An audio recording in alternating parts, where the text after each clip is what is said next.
Maka pembahasan di malam hari ini kita fokuskan motivasi seputar Ramadan.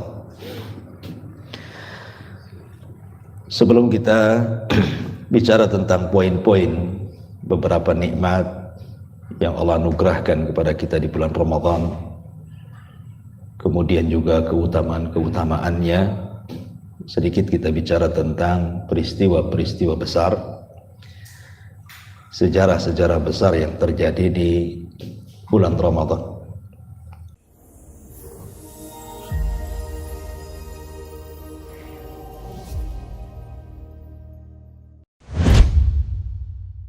Bismillahirrahmanirrahim. Assalamualaikum warahmatullahi wabarakatuh. Alhamdulillah wassalatu wassalamu ala Rasulillah wa ala alihi wa sahbihi wa mawalah wa la hawla wa la quwata illa billahi wa ba'd. Alhamdulillah, di malam hari ini kita bisa duduk kembali untuk bertolabul ilmi. Salawat dan juga salam tentunya kita hadiahkan kepada Rasul kita Nabi besar Muhammad sallallahu alaihi wa ala alihi wasallam. Biasa kita mengkaji sirah Nabi karena kita akan menyongsong bulan Ramadan. Maka pembahasan di malam hari ini kita fokuskan motivasi seputar Ramadan. Sebelum kita bicara tentang poin-poin beberapa nikmat yang Allah anugerahkan kepada kita di bulan Ramadan, kemudian juga keutamaan-keutamaannya, sedikit kita bicara tentang peristiwa-peristiwa besar,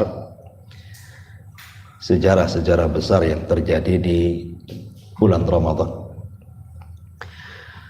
Ma'asyiral muslimin yang dimuliakan Allah Subhanahu wa taala, tidak panjang mukaddimah, langsung saja. Yang pertama, peristiwa besar di bulan Ramadan adalah diangkatnya Nabi Allah Isa ibnu Maryam.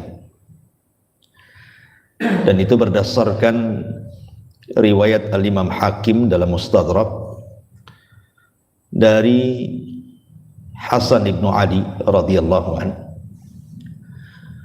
Jadi Hasan putra Ali radhiyallahu anhu bercerita saat kematian ayahnya Ali bin Abi Thalib radhiyallahu anhu yang ditusuk oleh seorang khawarij yang bernama Abdurrahman ibn Mulzam saat berangkat salat subuh. Lah ketika Hasan putranya menceritakan kematian ayahandanya Ali bin Abi Thalib radhiyallahu anhu, dia mengatakan, "Kutila lailata unzilal Quran," bahwa ayahku dibunuh saat malam diturunkan Al-Quran, dan juga saat usriya bi Isa alaihi salam, saat Isa diangkat ke langit. Kata-kata Hasan ibn Ali radhiyallahu anhu yang mengatakan bahwa ayahnya dibunuh saat Al-Quran diturunkan, maknanya isyarat kepada bulan Ramadan, karena Al-Quran diturunkan di bulan Ramadan. Dan dalam sejarah wafatnya Ali itu terjadi pada tanggal 21 bulan Ramadan, dan tanggal 21 itu bagian daripada tanggal-tanggal Lailatul Qadar, karena Lailatul Qadar itu terjadi di tanggal-tanggal ganjil kan, bisa 21, 23, 25, 27, 29. Disitulah antara 5 tanggal ganjil ini Al-Quran turun. Makanya wajar kalau Hasan ibn Ali mengatakan ayahku dibunuh di malam ketika Allah turunkan Al-Quran, karena kejadiannya tanggal 21 Ramadan, meninggalnya Ali itu. Kemudian beliau menambah, dan juga di malam usriya bi Isa, ketika Isa diangkat ke langit, menunjukkan bahwa saat Isa bin Maryam dikepung oleh tentara Romawi, kemudian ditidurkan Allah dan diangkat ke langit, itu peristiwanya terjadi di bulan Ramadan. Dari ucapan Hasan ibnu Ali radhiyallahu anhu yang dikeluarkan oleh Imam Hakim dalam kitab Al-Mustadraknya. Ini peristiwa pertama. Peristiwa kedua, tentu yang paling luar biasa adalah nuzulul wahyi, turunnya wahyu, turunnya Quran. Karena Ramadan itu identik dengan Quran. Makanya Allah Subhanahu wa taala mengatakan syahrul ramadhan alladzi unzila fihil Quran. Bulan Ramadan itu bulan diturunkan Al-Quran. Dan diturunkan Al-Quran itu lewat 3 proses. Proses yang pertama, Allah Subhanahu wa taala memerintahkan qalam untuk mencatat segala sesuatu termasuk juga Al-Quran. Kemudian diletakkan di sebuah papan, dalam bahasa Arab papan itu lauh namanya.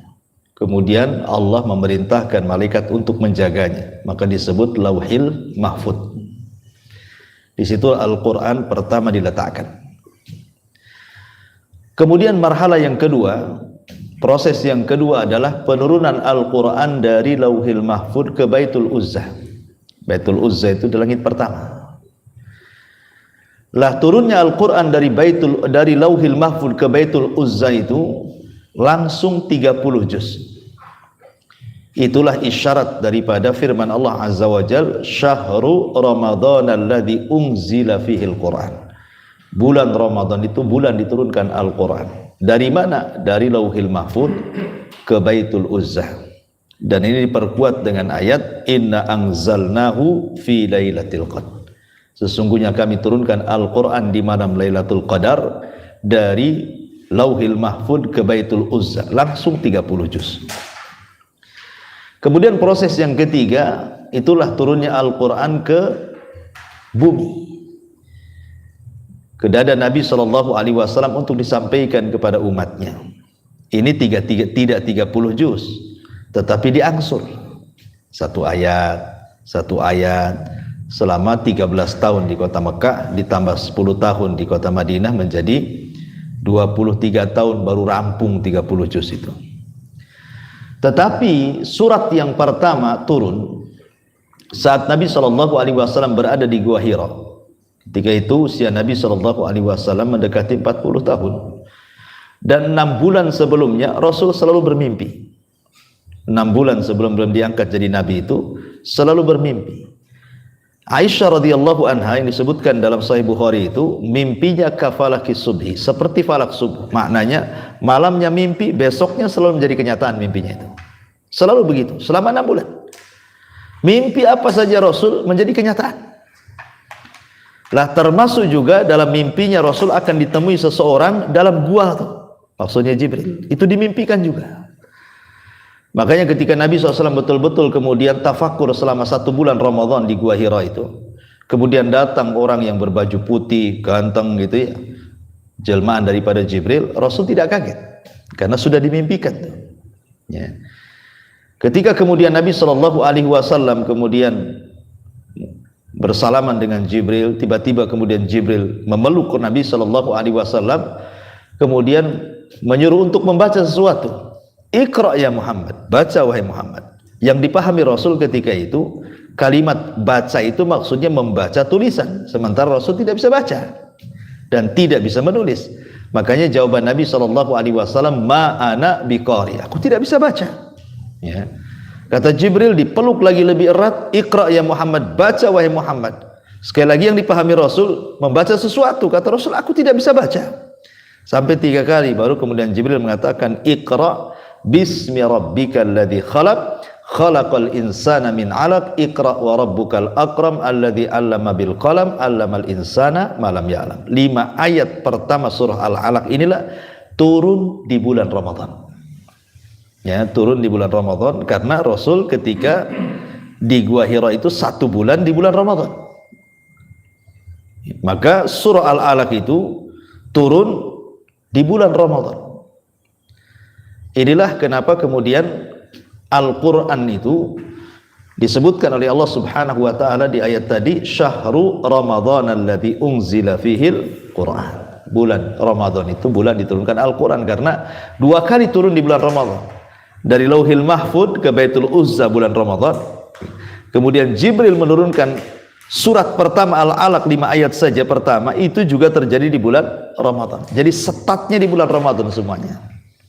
Baru ayat-ayat yang lain yang turun kepada Rasul, ya ada yang di bulan Ramadan, ada yang tidak di bulan Ramadan, sesuai dengan peristiwa dan kejadian yang dihadapi Nabi. Ya, sampai 23 tahun baru rampung 30 juz gitu ya. Dan ini perbedaan Quran dengan kitab-kitab di luar Quran. Sebab kalau Taurat, Zabur, Injil itu kan langsung dikasih. Ya, tidak ada proses. Kalau Quran kan berproses, satu ayat, satu ayat, satu ayat gitu ya. Apa hikmahnya? Ya supaya jangan ada persoalan kecuali ada jawaban dalam Al-Quran. Ini peristiwa yang kedua, nuzulul Quran.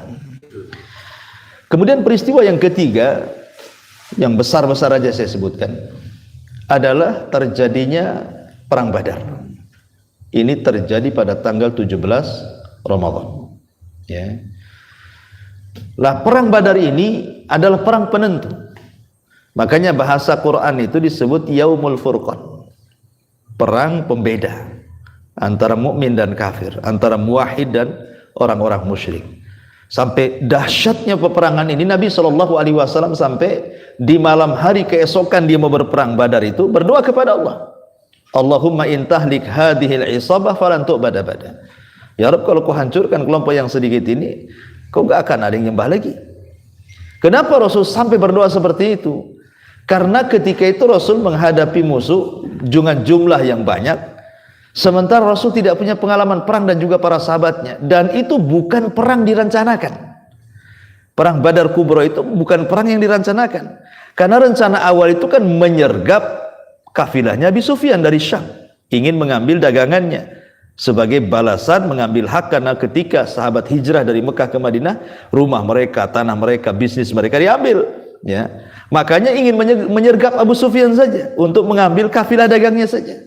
Rupanya Abu Sufyan ini cerdas, mengirim penunggang kuda yang bernama Dhamdham untuk memberitahu Abu Jahal bahwa dagangan orang Mekah akan diambil oleh Muhammad dan sahabatnya. Sejak itulah Abu Jahal kemudian menyiapkan pasukan besar dan menyusul Abu Sufyan. Berjumpalah di Badar.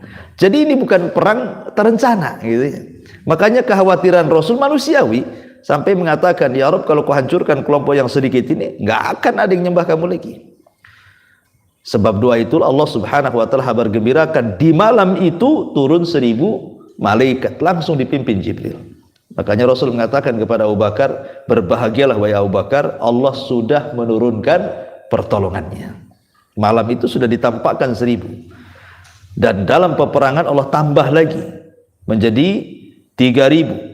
Bahkan di akhir peperangan Allah tambah lagi menjadi 5000 malaikat dipimpin Jibril alaihi salatu wassalam. Lah, peristiwa Badar ini terjadi di 17 bulan Ramadan, dan ini perang yang luar biasa ya. Walaupun perang ini mungkin dibandingkan pasukan-pasukan setelahnya ya lebih banyak, tapi kalau dari segi pelajaran itu perang Badar itu banyak sekali pelajarannya ya.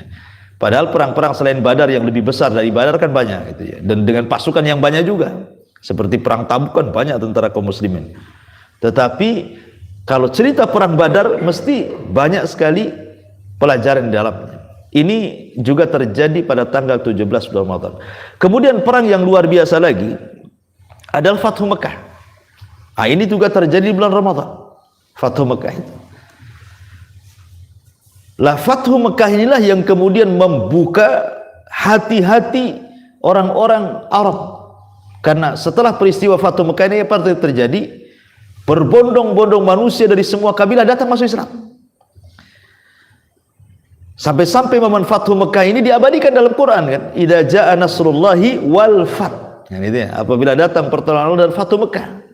Apa dampaknya? Wa ra'aitan nas yadkhuluna fi dinillahi afwaja. Dampak daripada Fathu Mekah itu, kau lihat manusia berbondong-bondong datang dari mana-mana saja untuk masuk Islam. Jadi memang peristiwa Fathu Mekah ini peristiwa luar biasa. Jadi dua perang ini semua terjadi di bulan Ramadan. Badar, kemudian Fathu Mekah. Dan dua-duanya diabadikan dalam suratul Nasr. Idza jaa nasrullah maksudnya di Badar, wal fath maksudnya Fathu Mekah. Dua-duanya di bulan Ramadan. Ini peristiwa-peristiwa besar di bulan Ramadan. Kemudian juga peristiwa yang lain adalah meninggalnya Khadijah. itu terjadi di bulan Ramadan. Dan Khadijah ini luar biasa, perjuangan kepada dakwah Islam itu luar biasa. Sampai ketika meninggalnya itu menjadi pukulan bagi Nabi. Sedih Rasul luar biasa.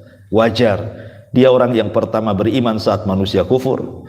Dia orang yang pertama kali menafkahkan hartanya saat manusia bakhil. Dia orang yang pertama kali membenarkan saat manusia mendustakan. Dan dari rahimnya lahirlah turunan Nabi. Dan itu tidak ada pada istri-istri Nabi yang lainnya. Dan Rasul tidak pernah berpoligami selama bersama Khadijah kan gitu.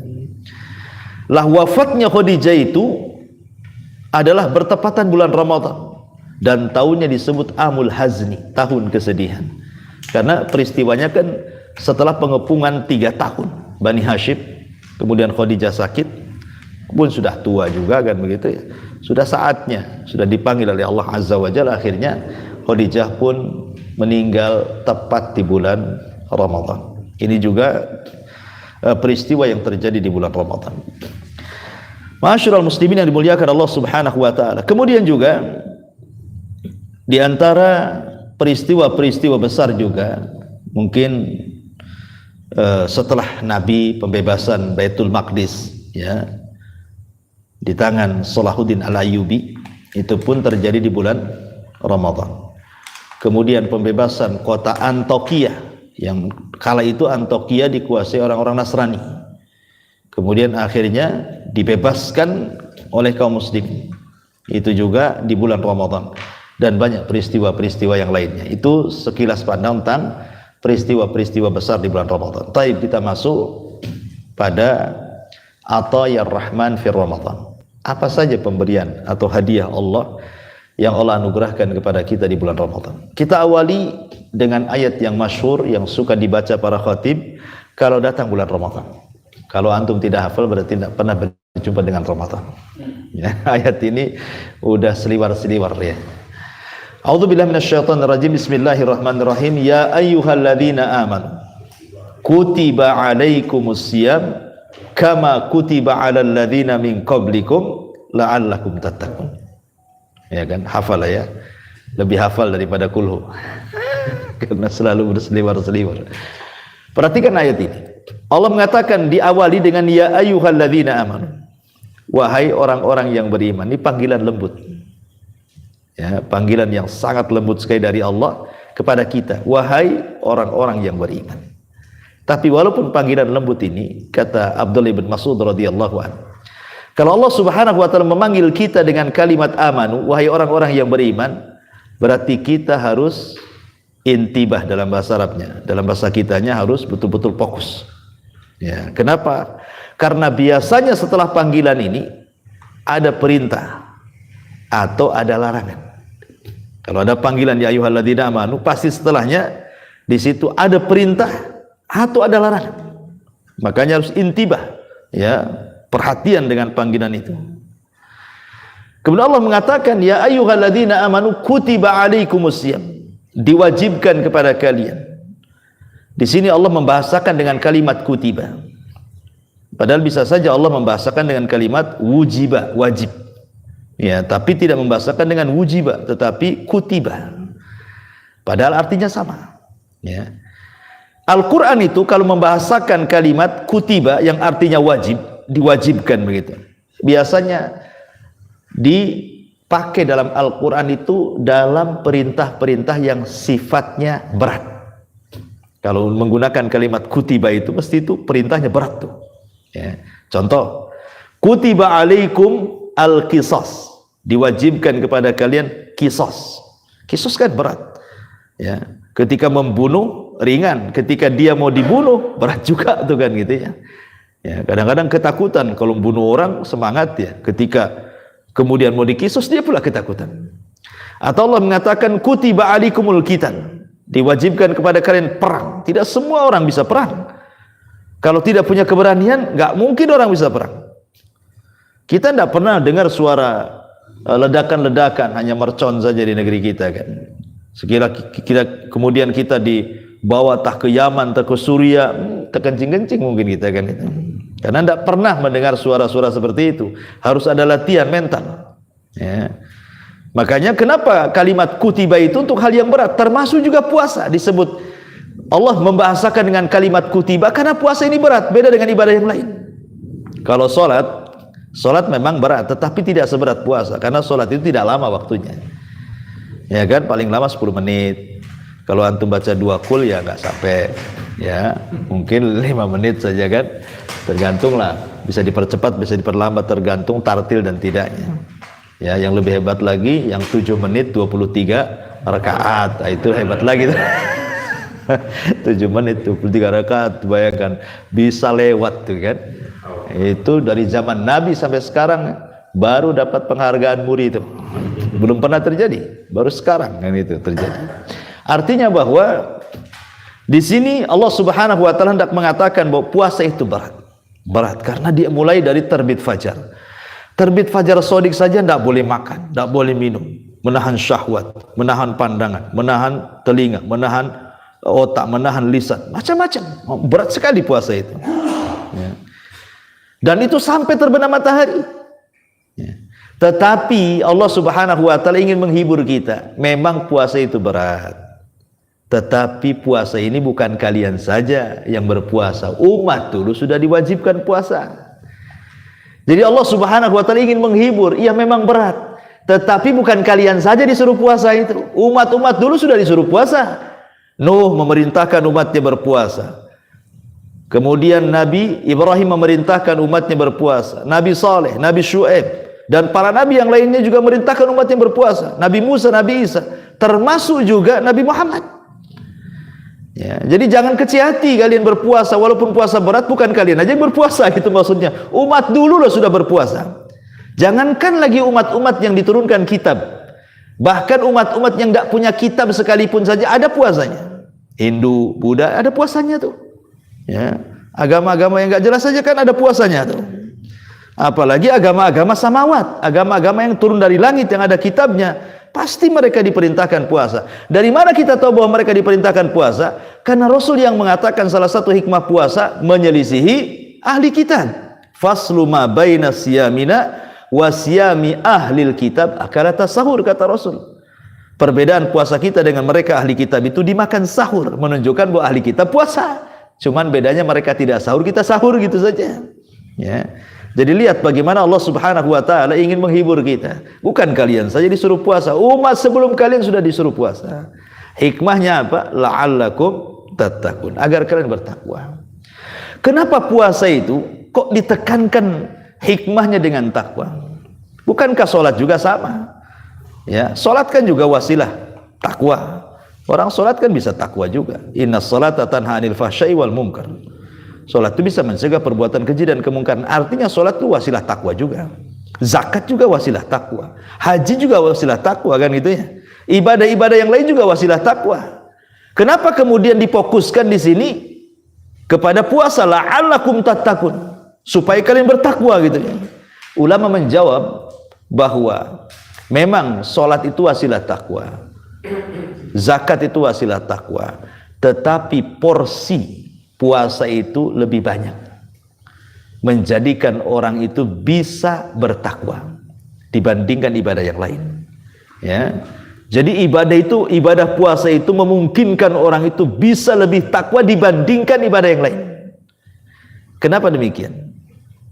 Perhatikan, makna takwa itu apa sih? Kita kan sering antum sholat Jumat, kadang-kadang khotib selalu setiap Jumat tuh ngomong kan takwa gitu ya kan. Ya, sampai dulu, zaman dulu di negeri kita saja jadi presiden harus takwa katanya. Kalau enggak Batak, kalau enggak orang Batak, orang Jawa. Takwa ini. Batak Jawa katanya. Kan itu ya. Ya, tapi bukan itu maknanya. Maksudnya takwa di sini artinya imtitsal awamirillah wajtinab nawahi, kan itu. Melaksanakan perintah, menjauhi larangan. Itu makna takwa secara global. Dan ibadah puasa satu-satunya ibadah yang seseorang itu lebih cepat menjalankan perintah dan lebih cepat menjauhi larangan dibandingkan yang lainnya. Puasa ini. Apa alasannya? Karena orang yang berpuasa itu mampu menguasai hawa nafsunya sebagaimana orang yang tidak puasa dikuasai hawa nafsunya. Orang kalau puasa dia bisa menguasai hawa nafsunya. Orang yang tidak puasa hawa nafsu yang menguasai dia. Ya. Karena begini, ikhwan, yang menjadikan orang tidak bertakwa itu karena dua perkara. Ya. Pertama, karena dia mengikuti syahwat, sehingga lari dari perintah atau justru melanggar larangan. Atau yang kedua, ya, dia terkena syubhat dari syaitan. Setan yang ngajak untuk maksiat atau melarang-larang untuk ibadah. Musuh kita cuma dua ini saja. Ya kan? Hawa nafsu melahirkan syahwat, syaitan melahirkan syubhat. Ya. Ini yang merusak orang takwa tuh. Sehingga orang tidak bisa bertakwa ini karena ngikuti dua perkara ini. Ima ngikuti setan atau ngikuti hawa nafsu. Ya. Lah puasa ini bisa mengalahkan dua-duanya. Kita bisa kalahkan hawa nafsu di bulan Ramadan dan kita bisa kalahkan setan. Bahkan musuh Allah yang ada di bumi saja kita bisa kalahkan Ramadan ini. Kok bisa? Kata Imam Ibnul Qayyim rahimahullahu ta'ala, puncak daripada syahwat itu ada 4. Puncak syahwat itu ada 4. Pertama, kathratul kalam, banyak ngomong. Orang kalau banyak ngomong, banyak salahnya. Orang kalau banyak salahnya, banyak dosanya. Orang kalau banyak dosanya, masuk neraka tempatnya. Mana lagi kan itu ya kan? Makanya jangan banyak ngomong. Ya. Yang kedua, kathratut ta'am, banyak makan, banyak minum. Orang kalau banyak makan, banyak minum, kenyang. Orang kalau kenyang, ngantuk. Kalau ngantuk, malas. Malas ibadah, malas segalanya. Dan itu kita bisa buktikan kalau Anda puasa, ya kan? Kemudian pas buka dimakan semua satu meja, tarawih itu udah malas tuh. Itu saja terjadi di bulan Ramadan, apalagi di bulan Ramadan tuh. Ya. Kemudian yang ketiga, kasratun naum, banyak tidur. Banyak tidur itu bukan makin sehat, makin sakit badan semua. Ya, dengan tidur itu lupa segalanya. Namanya orang tidur, kita tidak tahu berapa jam orang tidur itu. Akhirnya harusnya diibadah bablas gara-gara tidur.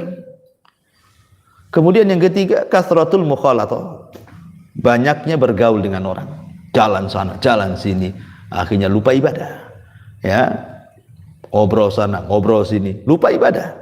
Ini kata Imam Ibnul Qayyim, inilah 4 puncak syahwat yang kalau orang mengikuti 4 ini berarti telah mengikuti hawa nafsunya. Coba perhatikan, puasa bisa kalahkan 4-4-nya. Orang yang berpuasa tidak mungkin banyak ngomong. Orang berpuasa tidak mungkin banyak ngomong, haus kalau banyak ngomong kan gitu ya. Kalau orang banyak ngomong curigai itu, puasa nggak dia? Orang puasa kok banyak ngomong kan itu. Jangan-jangan minum ini kan itu. Orang puasa itu kebanyakan diem. Makanya salah-salah itu berhenti tuh puasa. Gitu ya. Karena kalau banyak ngomong haus, bisa masalah puasanya. Ya. Kemudian yang kedua, orang yang puasa itu biasanya nggak makan, nggak minum. Ya memang orang puasa menahan makan, menahan minum. Ya, syahwat makan dan minumnya sudah terkalahkan dengan puasa. Kemudian orang yang puasa pasti tidak bisa tidur. Cuman anehnya, kita ini kalau puasa kok banyak tidur? Iya, karena Anda menjadikan malam jadi siang, siang pula jadi malam. Ya akhirnya ya banyak tidur lah. Coba kalau malamnya normal tidurnya, normal aja tidurnya. Ya jam 10 tidur, sahur bangun. Nggak akan ngantuk puasa itu. Ya. Orang yang ngantuk puasa tidur dari subuh ke duhur estafet sampai ke asar, kemudian bangun asar itu, kemudian langsung ke pasar kaget gitu kan. Nah itu karena malamnya begadang tuh. Ya. Tapi kalau normal tidurnya, nggak akan dia tidur siang. Kenapa? Karena biasanya orang lapar susah tidur. Orang lapar itu susah tidur. Ya makanya kenapa badannya gemuk? Begini kalau malam, kalau nggak makan nggak bisa tidur saya. Artinya kan lapar itu harus makan. Karena susah tidur kan itu ya. Harusnya seperti itu. Sebab kalau seandainya puasa itu kemudian tidur, rugi. Kenapa? Banyak ibadah yang luput dari dia. Kan ibadah, bukan puasa saja ibadah itu. Bisa ketika puasa baca Quran, ketika puasa zikir, ketika puasa macam-macam kan itu ya. Kemudian mukhalathatun nas, banyak bergaul. Orang puasa itu malas diajak ketemuan di mana itu malas. Apalagi kalau siang-siang terik-terik matahari panas-panasnya kan.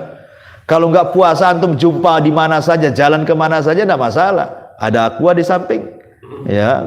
Kurang puas lagi beli jus, ya kan? Kemana? Di warung makan mana? Kalau puasa macam mana mau janjian di warung? Mustahil kan? Paling tinggi di mana coba? Di masjid? Gitu ya janjiannya kalau puasa. Artinya bahwa 4 puncak syahwat ini bisa dikalahkan dengan puasa. Makanya orang yang berpuasa itu bisa menguasai syahwat dia, termasuk juga syahwat berhubungan. Kemudian yang kedua, syaitan, syubhat. Sebenarnya semata-mata Ramadan itu setan sudah kalah sebenarnya. Kenapa? Karena Rasul yang mengatakan, "Idza ja'akum Ramadan, futihat abwabul jannah wa ghuliqat abwabun niran wa suffidati syayatin." Apabila datang bulan Ramadan, pintu sorga dibuka, pintu neraka tertutup, setan sudah diikat. Semata-mata dengan Ramadan saja setan itu sudah terikat sebenarnya. Sudah kalah gitu ya. Logikanya kalau antum ini perang kelahi dengan 2 musuh, satu terikat di pohon musuhnya, satu pula liar tak terikat. Lebih mudah mana antum mentung kepalanya tuh? Ya lebih mudah yang terikat lah, dia tak ngelawan. Kan terikat kan itu ya. Itu logika saja. Apalagi Ramadan sendirilah syahrul Quran, bulan Al-Quran, dan setan itu paling tidak suka dengan Quran. Makanya ada hadis yang mengatakan kalau antum baca Al-Baqarah di rumah, lari itu setan itu. Jadi dengan Quran itu bisa mengalahkan setan. Kemudian juga puasa sendiri memperlambat jalan darah, karena biasanya darah itu, tekanan darah itu kan ditentukan dengan makan dan minum. Kalau orang tidak makan dan minum, rendah darahnya itu, tekanannya. Sehingga tekanan setan pun akan rendah, karena setan akan masuk dari jalan darahnya manusia. Artinya setan bisa dikalahkan. Bahkan musuh Allah yang ada di bumi sekalipun, orang-orang musyrik, orang kafir yang memerangi Islam, sudah saya jelaskan di awal dalam sejarah tadi, tidak pernah sepengetahuan saya yang saya baca sejarah, peperangan yang dilakukan Rasul di bulan Ramadan dikalahkan, tidak pernah. Saya tidak pernah lihat sejarah gitu, membaca sejarah di zaman Nabi maksudnya ya. Kalau Rasul melakukan penyerangan, peperangan di bulan Ramadan dikalahkan, tidak pernah. Kenapa? Ya karena Allah berkahi bulan itu dan Allah menangkan. Jadi bisa melawan syahwat, bisa melawan setan, orang kafir aja bisa dilawan. Makanya ketika musuh itu bisa kita tundukkan, wajar kalau Allah katakan la'allakum tattaqun. Dengan itulah kalian bisa takwa. Karena yang susah orang bertakwa itu tadi, karena tidak bisa menahan syahwat atau tidak bisa melawan setan, makanya susah untuk takwa. Ketika kita bisa melawan itu semuanya, insyaallah la'allakum tattaqun. Nah, itulah kenapa kemudian puasa itu diakhiri hikmahnya adalah takwa. Dan dari sini kita tahu bahwa Allah Subhanahu wa taala tidak menghitab kita itu begini. Wahai orang-orang yang beriman, berpuasa, diwajibkan kepada kalian berpuasa sebagaimana umat kalian diwajibkan berpuasa, agar kalian lapar. Allah tidak katakan seperti itu. Atau agar kalian haus, tidak juga. Atau agar kalian merasakan bagaimana orang-orang fakir itu tidak makan, tidak minum, tidak juga. Tapi Allah mengatakan la'allakum tattaqun. Berarti puasa itu ada erat kaitan dengan hati. Karena takwa itu di sini kata Nabi, at-taqwa hahuna. Ya, berarti puasa itu sangat erat kait dengan hati. Kenapa coba? Erat kait dengan hati. Imam Ibnul Qayyim mengatakan, hati ini kal malik. Hati ini seperti raja. Dan anggota badan itu adalah rakyatnya. Apapun yang dikatakan raja, maka rakyat akan patuh dengan rajanya. Lah ketika kemudian puasa itu membuahkan takwa, maka anggota badan ini akan baik. Karena rajanya sudah baik. Kan itu ya. Sehingga kalau seandainya kata hati, hei mata jangan memandang yang haram, selamanya tidak akan memandang yang haram.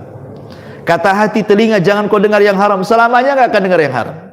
Kata hati, hei kaki jangan kau langkahkan ke tempat haram, tidak akan melangkah kaki ke tempat yang haram. Kenapa? Karena maksiat itu dorongan hati. Ketika hati baik, semuanya baik. Itulah sabda Nabi SAW, ala wa inna fil jasadi mudghah, idza saluhat saluhal jasadu kullu, wa idza fasadat fasadal jasadu kulluh ala wahyal qalbu, kata Rasul. Dalam jasad manusia terdapat segumpal daging. Kalau dia baik, baik semua. Kalau dia jahat, jahat semua. Itulah jantung, kata Rasul. Hati, jantung. Maksudnya jantung, bukan kabin. Ya. Taib. Ini yang pertama, bahwa di antara ataya pemberian Allah di bulan Ramadan itu adalah Allah Subhanahu wa taala hendak memberikan yang terbaik kepada hati kita dengan cara berpuasa, dan efeknya adalah takwa. Baik, ini yang pertama. Yang kedua, puasa ini ikhwan, atau Ramadan ini adalah musim al-khair, musim kebaikan. Ramadan ini musimnya kebaikan. Dan kebaikan di bulan Ramadan itu akan mudah dilakukan dibandingkan Anda lakukan di luar Ramadan. Ya, ini menjadi sebuah kenyataan. Anda melakukan kebaikan di bulan Ramadan itu mudah, tapi di luar Ramadan belum tentu bisa. Coba kita lihat, tidak ada masjid yang paling penuh kecuali Ramadan. Perhatiin. Coba, ada nggak masjid di luar Ramadan penuh? Nggak, ya waktu tertentu saja. Tapi Ramadan itu semua masjid, semua mushola penuh. Ya, sampai ada masjid mungkin saking sempitnya, tempat sandal itu dikasih terpal. Salat tarawih di situ. Walaupun minggu pertama, minggu kedua sapnya makin maju. Sampai minggu ketiga udah pindah ke mall, persiapan Idul Fitri kan itu. Tapi kita lihat bahwa bagaimana permulaan Ramadan itu dengan ramainya masjid menunjukkan apa? Ada dorongan kebaikan di situ. Orang yang nggak pernah sholat wajib saja tarawih dia, ya, nggak pernah itu, nggak nampak muka dia, tahu-tahu ada pula di masjid. Ya, ada dorongan kebaikan di situ. Tidak ada yang paling banyak membaca Quran kecuali di Ramadan. Coba di luar Ramadan orang baca Quran jarang, kecuali ya kaset aja kalau mau azan, qiraah di masjid. Ya itu kaset bukan orang, kebanyakan. Tapi Ramadan subhanallah orang baca Quran di mana-mana. Hampir setiap masjid. Sampai semangatnya jam 2 itu nggak dimatiin tuh corongnya. Saking semangatnya itu orang baca Quran. Ya, nggak peduli mau ganggu nggak ganggu, yang penting baca saja kan itu. Tapi kan kita melihat di sini bagaimana orang itu semangat gitu ya, baca Quran itu di bulan Ramadan. Bahkan orang yang tidak pernah baca Quran saja atau yang tidak bisa baca Quran, dia bisa dengar Quran di bulan Ramadan itu. Dia bisa mendengarkan Quran dari rumahnya gitu. Luar biasa gitu ya. Ini fenomena yang kalau Ramadan seperti itu kan. Bahkan tidak ada sedekah terbanyak kecuali Ramadan. Orang bakhil saja Ramadan itu dermawan. Kalau Anda puasa Senin Kemis, datang ke masjid mana saja, nggak ada yang menyediakan iftar. Tapi Ramadan semua masjid ada iftar. Adalah macam-macam gitu ya. Luar biasa tuh coba. Orang bakhil pun ikut dia iftar itu. Ngasih juga bukan. Menunjukkan dari sini saya katakan bahwa Ramadan itu musim kebaikan. Bahkan tidak ada yang paling banyak bertobat kecuali Ramadan. Bahkan orang yang paling banyak masuk Islam itu di bulan Ramadan. Bahkan orang-orang yang menutup aurat saja itu paling banyak di bulan Ramadan tuh. Artis-artis saja di bulan Ramadan pakai jilbab loh. Jangan salah. Ya. Terlepas di luar Ramadan dibuka lagi, tapi kita lihat banyak kan presenter-presenter TV aja pakai jilbab mereka kan itu ya. Malulah, minimalnya kan ada dorongan kebaikan. Lah ini sebenarnya dari sini apa sih hikmah kenapa Ramadan itu musimul khair, itu musim kebaikan? Hikmahnya kalau Anda ingin berubah, kesempatan berubah itu yang paling bisa Ramadan. Kalau ingin berubah, ya. Kenapa demikian? Jangankan lagi manusia, alam semesta saja bisa berubah. Lihat hadis yang tadi saya baca. Apabila datang bulan Ramadan, pintu langit dibuka. Dalam riwayat pintu sorga dibuka, pintu neraka ditutup, setan diikat. Artinya bahwa dengan datangnya Ramadan, langit bisa berubah, sorga bisa berubah, neraka pun berubah, alam setan berubah, alam malaikat lo berubah. Lah kalau alam-alam itu bisa berubah, lo kita tidak bisa berubah, ini gimana ceritanya? Ya. Kenapa saya katakan demikian? Karena begini, setan udah diikat, pintu surga dibuka, pintu neraka ditutup, ya kan? Orang berbuat baik lebih banyak. Kalau tidak menjadikan Anda untuk berubah di bulan Ramadan, di luar Ramadan mustahil Anda berubah. Di Ramadan aja tidak bisa berubah, kok mengharap di luar Ramadan pula tobat? Di luar Ramadan setan berkeliaran di mana-mana. Ya kan? Pintu surga ditutup lagi, hembusan-hembusan neraka dibuka lagi, kan gitu. Pintu langit ditutup, apalagi? Ya. Susah kalau ingin berubah, memang satu-satunya di bulan Ramadan, mau dipahala lagi, itu yang paling cepat itu. Kalau di Ramadan saja tidak bisa berubah, itu keterlaluan. Kenapa? Karena Ramadan sendiri adalah bulan tarbiyah masalahnya. Kenapa saya katakan tarbiyah? Bayangkan coba, yang halal saja dilarang. Makan itu halal, mubah kan? Tapi kan tak boleh dimakan kalau lagi puasa. Minum lo mubah, tapi tak boleh diminum. Menggauli istri lo berpahala, tapi tak boleh digauli kan itu. Artinya apa di sini? Kalau yang mubah-mubah saja dilarang, apalagi yang haram gitu maksudnya ya. Ya, ini kan mafhum aulawi namanya ya. Yang mubah saja dilarang, apalagi yang haram. Artinya di sini ada tarbiyah tadrib ya. Jadi yang mubah saja kalau sekiranya itu bisa membatalkan puasa dilarang. Apalagi saat puasa Anda berzina, Anda mencuri, Anda maling, Anda macam-macam. Naudzubillah. Nah, kan? Di sini sebenarnya tarbiyah bagi kita. Karena Ramadan sendiri adalah syahrul ibtila wal ikhtibar. Ulama mengatakan puasa itu sebenarnya ujian dari Allah. Allah sedang menguji kita loh dengan nahan lapar, nahan haus, nahan syahwat. Allah sedang menguji kita. Sabar nggak Anda ini? Ya. Karena puasa sendiri sebenarnya itu puncak daripada semua kesabaran. Kenapa? Sabar itu kan ada 3 tuh. Itu semua ada di puasa. Pertama, sabar melaksanakan ketaatan. Yang kedua, sabar ketika meninggalkan kemaksiatan. Yang ketiga, sabar ketika menghadapi qada dan qadar. 3-tiganya ada di puasa. 3-tiganya di puasa. Makanya puasa itu puncak dari kesabaran.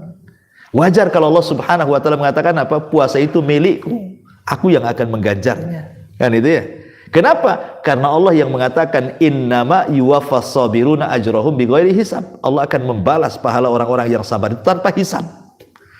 Dari mana kita tahu dan apa perbedaannya? Dan mana yang lebih tinggi kesabaran itu? Yang paling tinggi sabar itu adalah sabar ketika melaksanakan ketaatan. Karena biasanya begini, ikhwan. Kalau orang bisa sabar ketika melaksanakan ketaatan, memang dia melaksanakan itu karena Allah. Antum ini sholat, sabar. Sabar ketika datang waktu sholat, langsung sholat. Ya, itu sabar namanya. Orang yang bisa sabar ketika melaksanakan ketaatan, pasti niatnya cuma satu, lillahi ta'ala. Makanya sabar yang pertama ini puncak paling tinggi. Adapun sabar ketika meninggalkan maksiat belum tentu karena Allah. Orang yang meninggalkan maksiat itu belum tentu karena Allah. Bisa karena Allah, bisa karena selain Allah. Saya contohkan. Ya. Orang meninggalkan maksiat, orang tidak mabuk. Kenapa kau tak mabuk? Tak ada duit. Berarti bukan karena Allah, karena duit. Kan itu ya. Kenapa enggak selingkuh? Takut istri. Ya. Kenapa enggak selingkuh? Takut istri, bukan takut Allah.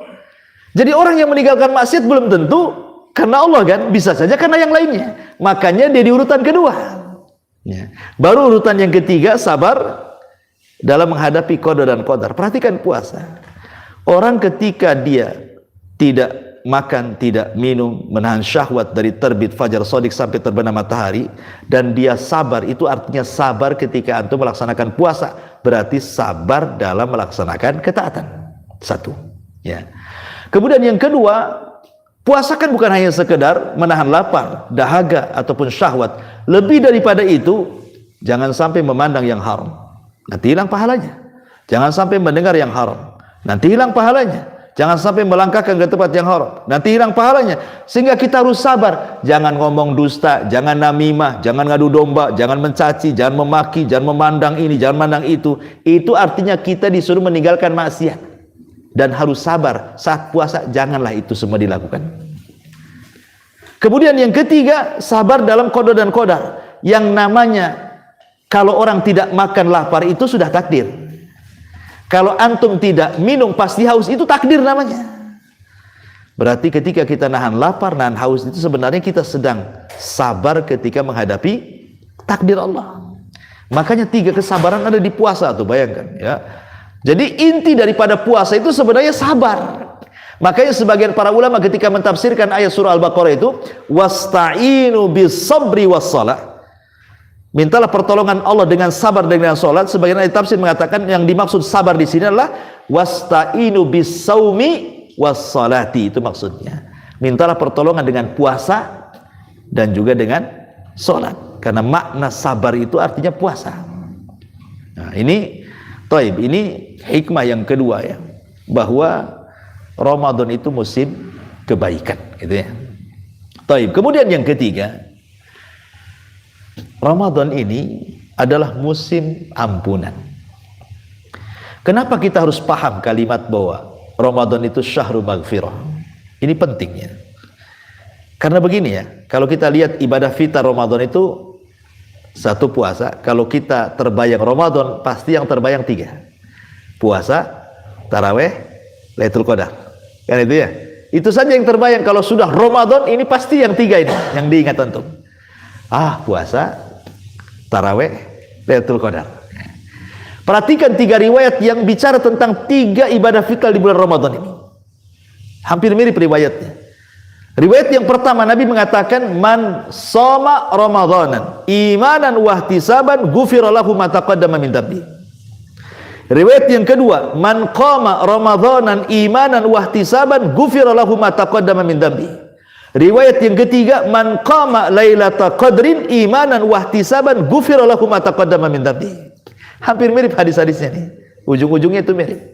Barang siapa yang berpuasa penuh dengan iman dan harapan pahala Allah, maka dia akan diampuni dosa-dosanya. Barang siapa yang sholat tarawih penuh iman dan mengharap pahala Allah, maka akan diampuni dosa-dosanya.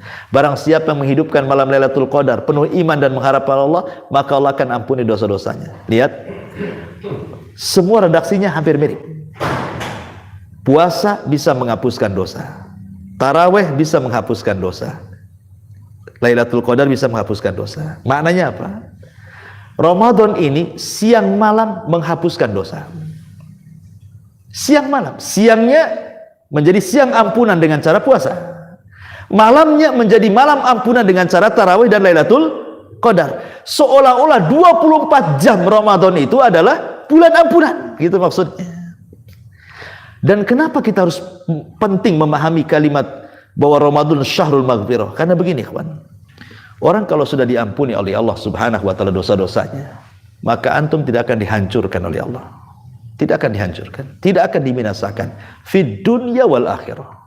Baik di dunia Allah tidak akan hancurkan kita, tidak akan membinasakan kita, ataupun di akhirat. Kalau Allah sudah ampuni loh ya. Kenapa? Karena ampunan sendiri adalah ainur rahmah. Ampunan itu adalah puncak daripada kasih sayang Allah kepada kita. Allah kalau sudah sayang dengan kita, tidak mungkinlah orang yang sayang menghancurkan. Orang yang sayang itu membinasakan, mustahil ya.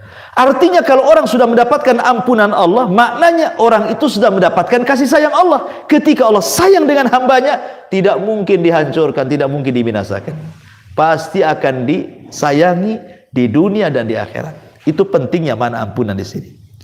Yang kedua, kalau Allah sudah mengampuni dosa kita, ini modal yang paling vital untuk tiket masuk surga. Dahulu di zaman Bani Israel, ada orang tidak punya amalan secuil pun, tidak punya amalan, sama sekali tidak punya amalan. Maksudnya amal kebaikan, secuil pun tidak punya ya. Justru yang ada dari mulai hidup sampai dia mau menjelang mati itu dosa semua, sampai dia asrafa ala nafsi, sampai dia hampir putus asa kepada dirinya, saking takutnya saat kematian, karena dia tidak punya amalan secuil pun. Masalahnya yang ada dosanya setumpuk-tumpuk. Dia kumpulkan anak-anaknya tuh, dan dia ngomong sama anak-anaknya, nah kalau aku mati tolong bakar aku, kemudian debuku kalian lepaskan di beberapa lautan yang ada di bumi ini. Apa alasannya? La in qadarallah. Ini di sini syahidnya. Kalau Allah sanggup membangkitkan aku setelah ini, maka saya akan diazab oleh Allah dengan azab yang belum pernah diazab sebelum dan sesudahnya. Ya. Jadi dia minta berwasiat kepada anaknya. Akhirnya wasiatnya dilaksanakan sama anak-anaknya. Ketika orang tuanya betul-betul mati, wasiatnya dilaksanakan, dibakar tuh jasad bapaknya. Kemudian abunya itu diletakkan di laut sana, di laut sini, di laut sini, persis seperti wasiatnya. Tetapi dia tidak paham Allah itu ala kulli syai'in qadir. Ketika kemudian Allah subhanahu wa ta'ala berkehendak, tiba-tiba tuh abu-abu dari semua lautan itu terkumpul semuanya dan jadi jasad kembali. Kemudian Allah mengatakan kepada orang ini, ya, ma hamalaka ala ma fa'alta, apa yang membuat kamu melakukan ini? Ya. Maka dia mengatakan khaufuka lillah, karena aku takut kepadamu ya Rabb. Kemudian Allah melihat rasa takutnya yang ikhlas. Allah mengatakan, kalau begitu ghafartu dzambaka, aku ampuni dosa-dosamu. Dan dia dimasukkan ke surga karena takutnya dia kepada Allah. Ini kisah Bani Israel. Lihat, ketika Allah sudah mengampuni, ini satu tiket masuk surga. Padahal orang ini secuil pun tidak punya amalan. Tapi ketika Allah sudah ampuni, masuk surga dia. Ini satu kisah. Atau kisah yang masyhur yang sering antum dengar. Kisah seorang yang membunuh 99 jiwa. Ya kan? Kita saja kalau punya tetangga membunuh orang dengan cara dimutilasi, masukkan ke koper, tahu-tahu ke singkap polisi. Wah, kita katakan sadis sekali itu. Itu baru satu yang dibunuh tuh. Gimana kalau 99 jiwa dia bunuh kayak gitu kan? Ya kita katakan sadis di atas sadis lah kan gitu. Mungkin netizen satu dunia mencela dia. Bukan di Indonesia saja tuh. Satu dunia sepakat mencela dia. Tetapi lihat, ketika Allah Subhanahu wa taala menaruh kepada orang yang membunuh 99 jiwa ini hidayah, akhirnya ingin tobat dia. Kemudian dia datang kepada seorang rahib, karena di zaman itu kan agama Nasrani belum ada Islam, itulah agama yang hak. Datang dia ke gereja, nemui rahib. Rahib pula dia ahli ibadah, tak ada ilmu. Ditanya, apakah saya sudah membunuh 99 jiwa itu ada tobat katanya. Kata si rahib, oh tidak ada. Dosamu sudah membumbung ke langit, enak saja kau main tobat katanya. Marahlah, jiwa bunuhnya muncul, dibantai pula si rahib itu. Genaplah jadi 100. Ya kan, 100 jiwa dia bang. Tapi dia tidak putus asa. Dia putar-putar cari yang rahib yang lebih alim. Akhirnya ketemulah seorang rahib yang alim, memang punya pengetahuan. Kata sang rahib ini, kalau kau ingin bertobat bisa, tapi kau harus ke sana. Di sana itu loh ada desa, semua orang soleh, semua ulama.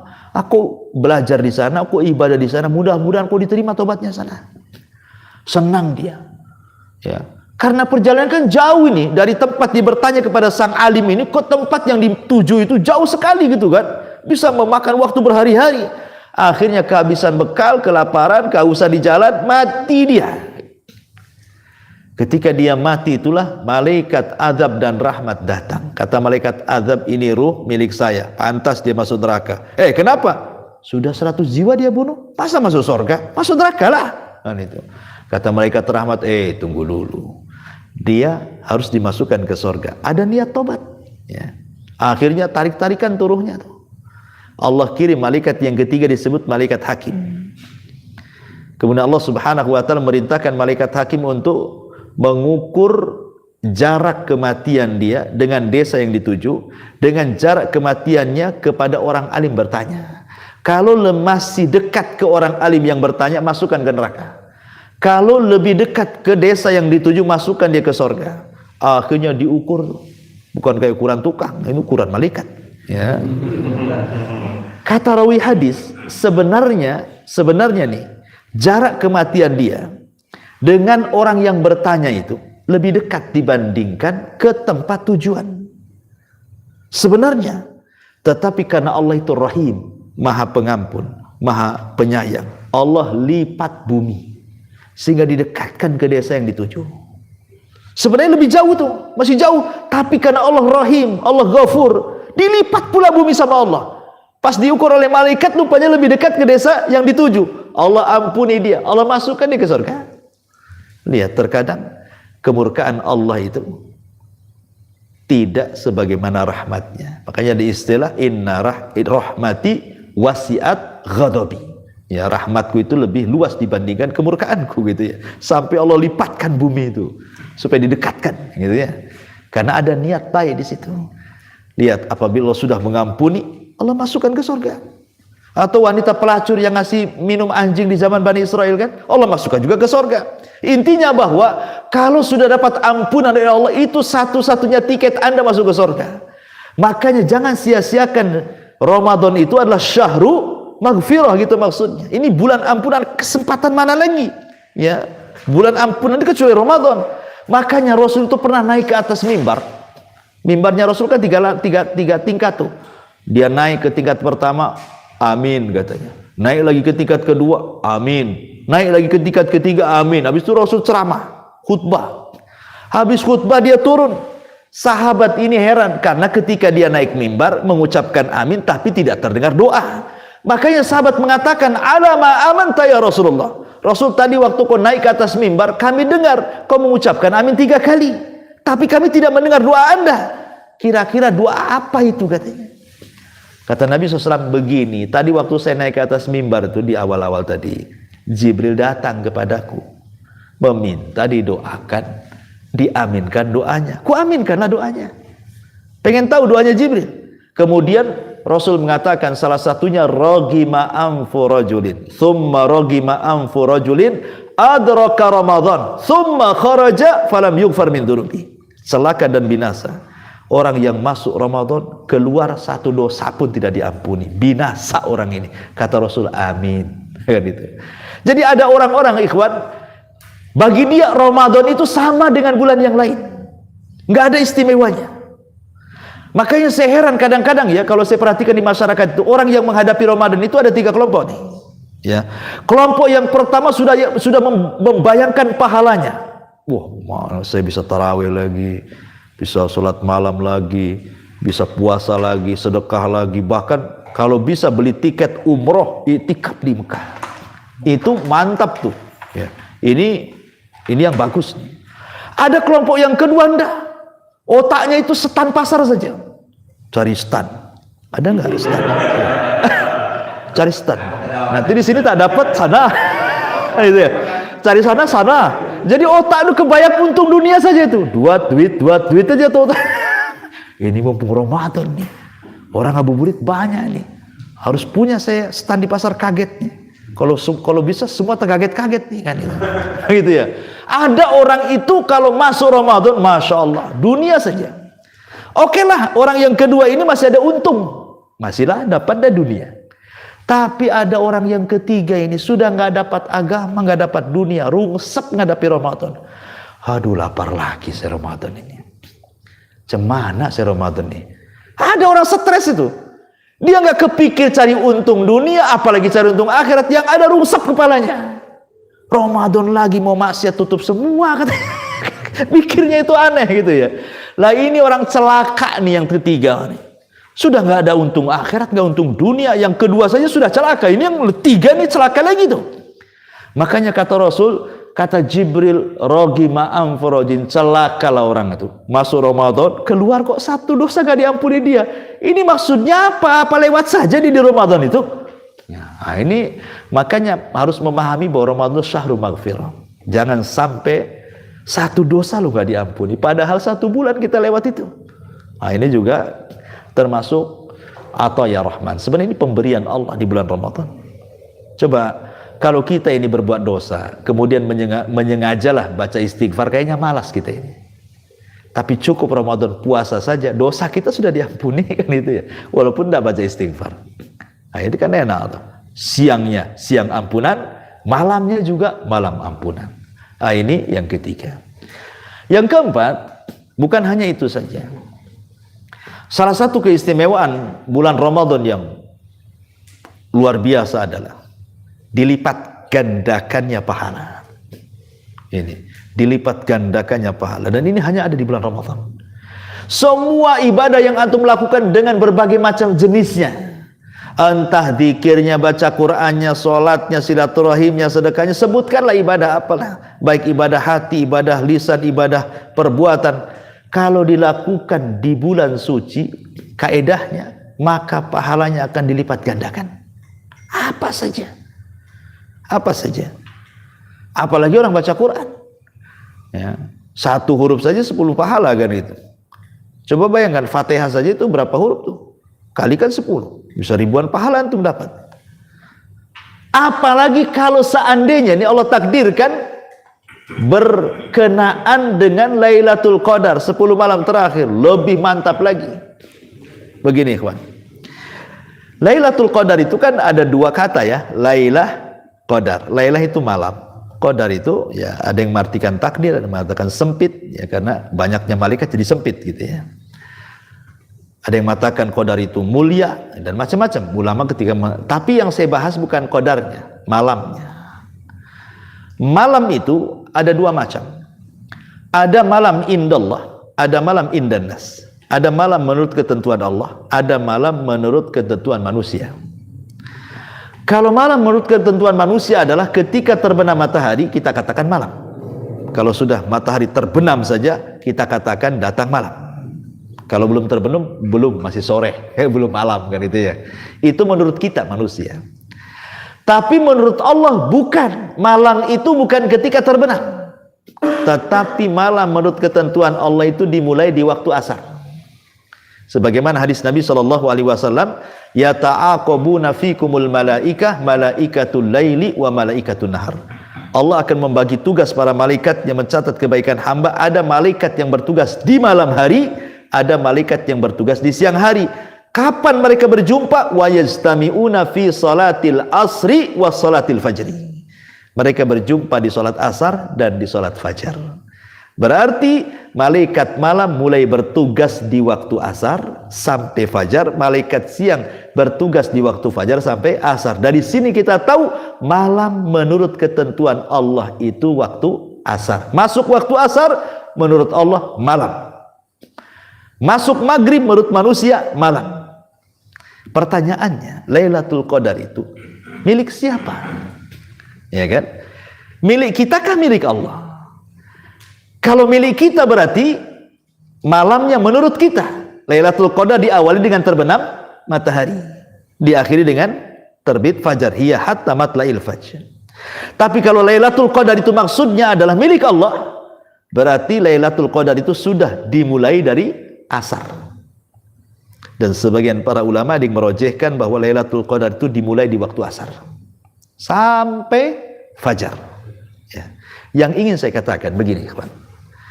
Lailatul Qadar itu kan sama dengan Ismul A'zam di dalam Asmaul Husna. Berdasarkan perkataan Aisyah radhiyallahu anha, di dalam Asmaul Husna yang 99 itu, salah satunya ada Ismul A'zam, nama Allah yang sangat agung, yang kalau Anda sebut nama itu kemudian berdoa pasti mustajab.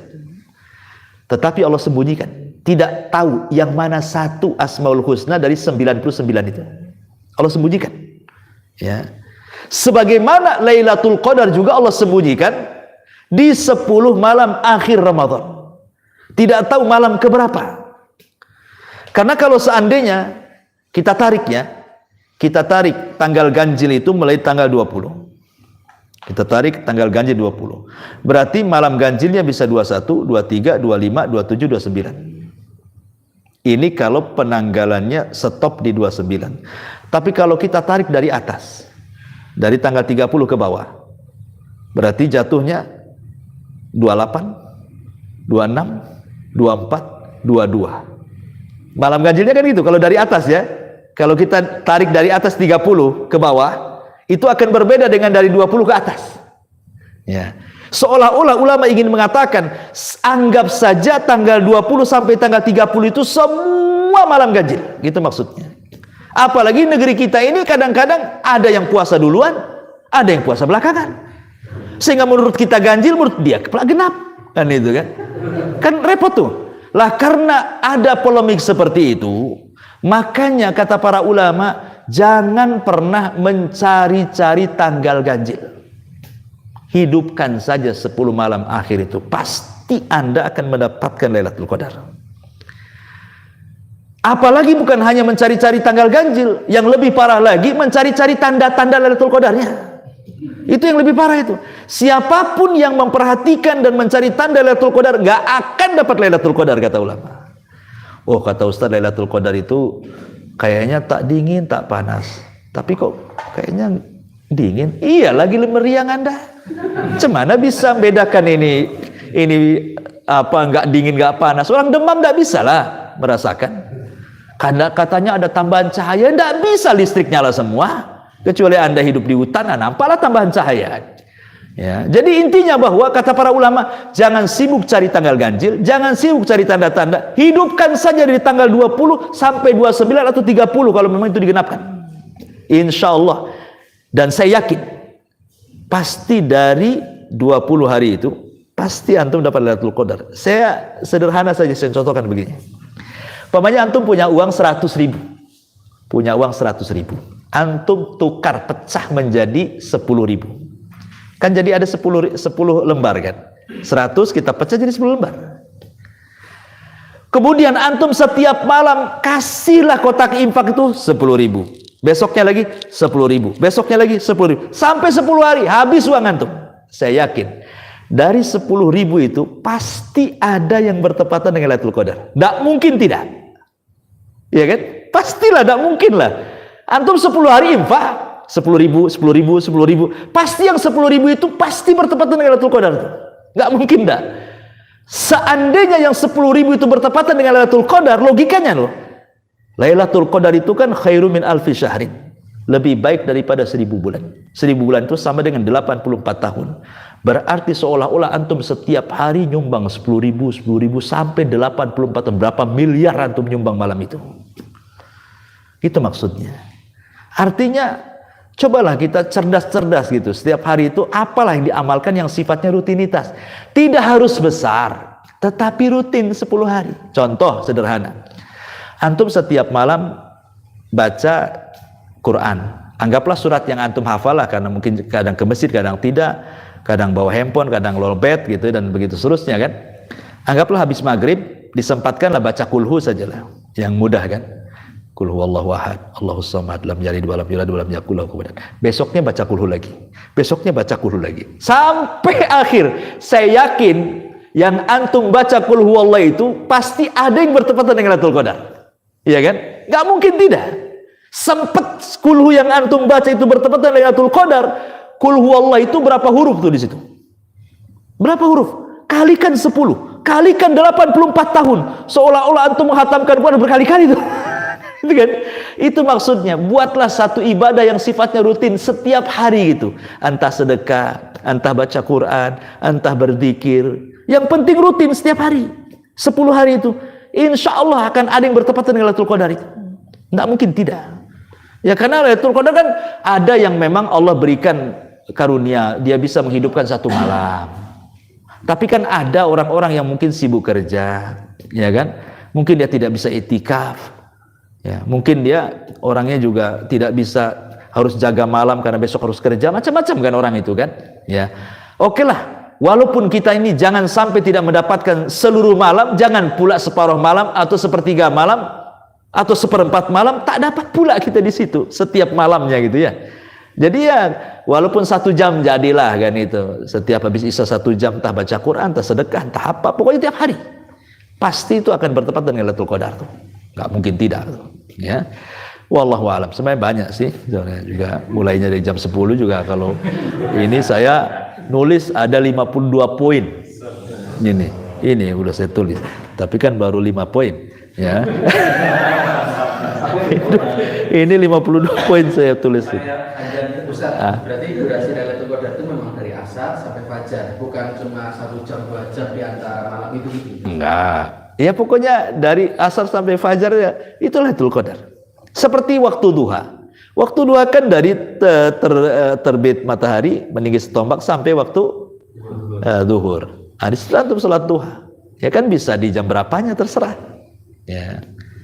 Jadi kalau memang nggak sanggup, makanya kenapa kata para ulama kalau 10 akhir Ramadan itu ada 3 nasihat para ulama nih kalau sudah 10 terakhir Ramadan. Nasihat yang pertama, ini saya masih ingat nasihat guru-guru kita. Jangan sibukkan keluarga dengan pekerjaan yang biasa dilakukan. Umpamanya istri antum, ya biasa kan masak, sahur, nyuci, ngepel, apalah aktivitas perempuan gitu ya. Kalau 10 akhir Ramadan, berikan kesempatan mereka seperti antum punya kesempatan mencari Lailatul Qadar. Ringankan mereka. Sudah dek, tidak usah masak, COD saja. Gak usah nyuci, laundrykan saja. Ya. Gitu maksudnya. Masuk Pak Eko, masuk. Aman itu. Artinya bahwa ringankan. Jangan kita saja dapat Lailatul Qadar, kita khusus sholat, istri nguap-nguap. Ya, gimana ceritanya? Kan kita ingin masuk surga sama-sama kan itu ya. 10 akhir Ramadan tuh tolonglah ringankan keluarga. Ringankan, mudahkan semuanya. Nggak usah masak, nggak usah. Sudah beres, saya tanggung. Sudah saya cateringkan. Selesai. Jadi Anda bisa cari Lailatul Qadar, istri pun juga dapat. Kan sama-sama satu keluarga masuk surga. Gitu maksudnya. Ini satu. Yang kedua, ingat 10 terakhir Ramadan itu jangan pernah meninggalkan 3 waktu doa. Jangan pernah meninggalkan 10 akhir Ramadan. Ya sebenarnya setiap hari di bulan Ramadan, tapi saya prioritaskan di 10 akhir Ramadan. 3 waktu itu jangan pernah antum tinggalkan. Karena pasti antum bisa melakukan dan terbangun di 3 waktu itu. Pertama, menjelang berbuka. Ini waktu mustajab doa. Kata Nabi SAW, ada 3 waktu yang tidak mungkin ditolak doanya. Salah satunya da'watus sha'im inda fitri. Doa orang yang berpuasa saat berbuka. Itu mustajab tuh. Ya, karena di situ ada 2 kebahagiaan. Bahagia saat berbuka karena di situ ada doa yang mustajab, bahagia nanti kalau berjumpa dengan Allah di akhirat tuh. Ya, ini pertama. Jangan lupakan 5 menit jadilah sebelum kita berbuka. Karena terkadang kita ini lupa dengan doa karena melihat kolak dan kawan-kawan biasanya. Itu lupa doa akhirnya kan karena ada siap santap. Yang kedua, jangan lupakan sepertiga akhir malam. Dan di Ramadan pasti antum bangun. Nggak mungkin nggak bangun. Sahur, ya kan? Kalau di Ramadan nggak mungkin antum bangun. Tapi sepertiga akhir malam di Ramadan wajib bangun. Nggak bangun aja diobrol-obrolin tuh. Ya kan, ribut orang luar, bangun sahur kan itu. Belum lagi di masjid, pasti bangun. Di hari biasa nggak mungkin antum bangun kecuali antum kedinginan, pengen kencing, kemudian kencing tidur lagi, ya kan? Itu di hari-hari biasa. Kalau di Ramadan tuh pasti bangun. Jangan perhatikan sahurnya saja. 5 menit jadi angkat kedua tangan berdoa. Kemudian yang ketiga, setelah subuh, sebelum terbit matahari, itu waktu berkah. Pertanyaannya, apa yang harus antum doakan di situ? Lafaz apa yang harus antum doakan di situ? Ya. Lafaz yang paling penting di situ adalah satu saja. Minta kepada Allah, baik saat berbuka, baik sepertiga malam akhir, baik setelah subuh, minta satu kalimat. Ya Allah, merdekakan saya, keluarga saya, anak saya, istri saya, orang tua saya dari api neraka. Itu saja satu. Itu doanya. Kenapa? Karena Rasul yang mengatakan, lillahi utaqa'u minan nar fi kulli lailati min Ramadan. Setiap malam itu Allah akan memerdekakan sesuai dengan kehendaknya hamba-hambanya setiap hari di bulan Ramadan, setiap malam dari api neraka. Jadi Allah itu setiap malam akan memerdekakan hambanya yang dikehendakinya dari api neraka. Apa masalahnya? Ingat ikhwan, kalau umur antum ada yang 40, 50, 60, 70 tahun enggak lah ya. Ya. Paling tinggi 50 atau lebih. Berapa? 60. 60 lah ya. Nah, itu udah dekat tuh, hati-hati. Artinya bahwa kalau usia kita sudah 50, kepala 60, artinya kan Ramadan sudah berulang. Sudah berapa kali Ramadan sama kita itu? Mulai dari umur 15 tahun kita akil balik. Kan sudah terulang-ulang tuh. Ya. Kalaulah Allah Subhanahu wa ta'ala takdirkan entah Ramadan keberapa kan gitu ya, satu malam saja rupanya Allah takdirkan kita pula orang yang dibebaskan dari api neraka, selamanya antum tidak akan masuk neraka, selamanya antum tidak, karena Allah yang berkehendak antum terbebas dari api neraka. Coba nikmat mana lagi? Orang dibebaskan dari api neraka. Faman zuhziha 'anil nar wa udkhilal jannah faqad faz. Siapa yang dibebaskan dari api neraka dimasukkan ke surga, itulah kesuksesan yang sebenarnya kata Allah. Maka 10 hari itu saja berdoa. Nanti sebelum berbuka antum katakan, ya Allah, bebaskan saya, anak saya, istri saya, orang tua saya, mertua saya dari api neraka. Nanti sahur ngomong gitu lagi. Nanti habis subuh ngomong gitu lagi. 10 malam. Siapa tahu antum bertepatan dengan Lailatul Qadar, ngomong begitu, diaminkan pula malaikat, selamanya nggak akan masuk neraka. Nikmat mana lagi coba? Itu yang kadang-kadang dilupakan, entah karena jahil tidak paham, kan gitu ya, entah karena sudah tahu dilalaikan, saya tak paham. Tapi saya kira doa sebelum buka itu sudah banyak lah kan. Kita ini ingatnya cuma dhahabat doma'u wabtalatil uruk wa thabatal ajri insyaallah, itu doa makan tuh. Ini diingat doa makannya aja. Kan itu ya. Ya memang betul, hilang haus, hilang dahaga, ya kan? Memang betul, tapi kan bukan itu intinya. Di situ ada doa yang terselip sebenarnya itu menjelang berbuka, itu sayang kan gitu. Karena sudah masuk di permulaan malam di situ. Ya. Nah, itu saja. Kemudian nasihat yang ketiga kata para ulama selain daripada ini, ya, 10 akhir Ramadan itu artinya jangan sampai kemudian waktu-waktu yang indah, 10 akhir Ramadan kan waktu-waktu yang indah itu. Artinya jadikan itu seolah-olah ar-Ramadan bil khawatim. Ramadan kan terbagi 3 kan? 10 awal, 10 tengah, 10 akhir kan? Yang paling baik itu yang akhir. Yang paling baik itu yang akhir.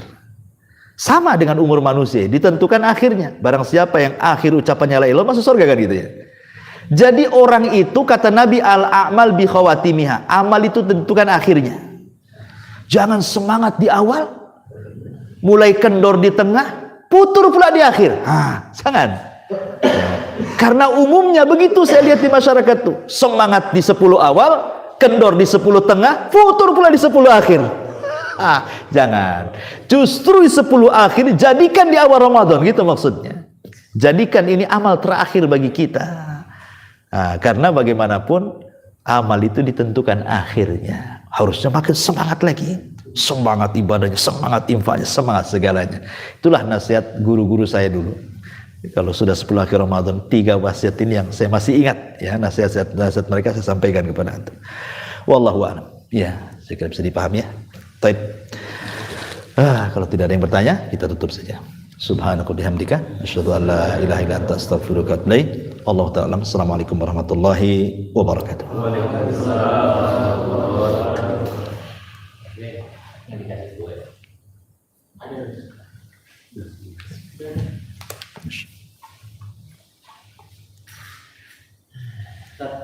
Ya. Kalau apa boleh kan kita